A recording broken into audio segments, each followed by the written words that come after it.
Hello， 大家好，我是卡皮，今天来盘点一下沉睡时间最长的5种神奇宝贝。大家都知道了，睡眠对任何生物来说都是非常重要的。那么沉睡时间最长的神奇宝贝，相信大家多多少少都有点兴趣吧。好了，那么进入正题，第一种基拉奇，在大部分的神奇宝贝明星中，基拉奇应该是最能睡的了，因为在动画中，他们这点被刻画得非常突出，每个1000年才会苏醒一次，每次苏醒都只有7天的活动时间，时间一到又会陷入沉睡。基拉奇是传说中的神兽，拥有可以实现任何愿望的能力，但是这种愿望并不是能凭空产生的，这点可以详见神奇宝贝剧场版7夜的血腥。第二种，这里我将雷吉艾斯和哲尔尼亚斯一起讲了，因为这2只神兽的沉睡时间都差不多，都有上千年。雷吉艾斯是冰系神兽，全身都有南极的冰锥和冰柱构成，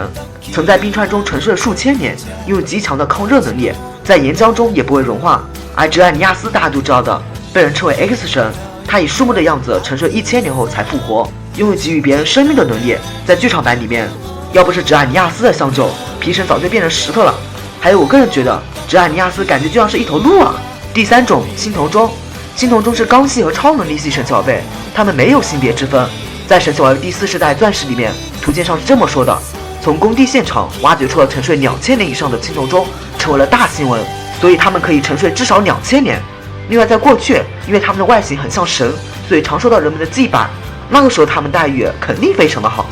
第4种象牙珠，象牙珠是冰系和地面系神奇宝贝，早在冰河时代就已经存在了。在白金图鉴上是这么说的：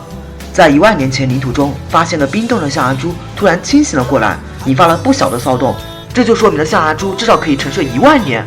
如果真的是这样的话，那就可以解释在神奇宝贝无印时期，道馆馆主柳伯的长毛猪在冰冻了几十年后为什么还可以存活。当时相信很多小伙伴都跟我一样，在看到皮卡丘电起长毛猪的时候都感到不可思议吧。如果是这样的话，是不是就能够理解了呢？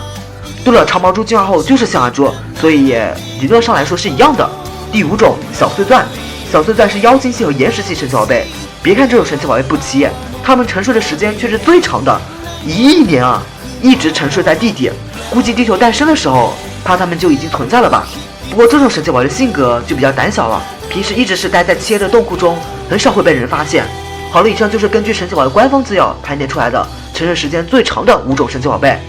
这样看来，神兽基拉奇反而是沉睡时间最少的啊。好了，我是卡皮，咱们下期见。